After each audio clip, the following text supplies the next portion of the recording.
এটি সে jute mill, সর্বপ্রথম মরাপাটের call jute mill.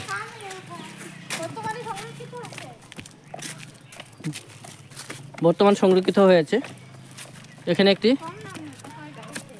Board লাগানো আছে। চলুন এই 108টি সিঁড়ি পার হয়ে আমরা সেই কামাখ্যা দেওয়ালয়ে যাব। তার প্রাকৃতিক দৃশ্য দেখুন, আপনাকে মন মুগ্ধ করে দেবে। ঠিক ব্রহ্মপুত্র সামনে, ওই পাশটি ব্রহ্মপুত্র, ওই যে ওইখানে ওইটি ব্রহ্মপুত্র নদী, আর এই পাশে আছে সেই কামাখ্যা দেওয়ালয়। যাদের সিঁড়ি দিয়ে উঠতে অসুবিধা তারা এই রাস্তাটি দিয়েও যেতে পারবেন, কিন্তু আমরা ভাবলাম 2000 পুরনো ঐতিহ্য আমরা বহন করে চলছি, তাই এই সিঁড়ি দিয়ে আমরা উপরে যাব।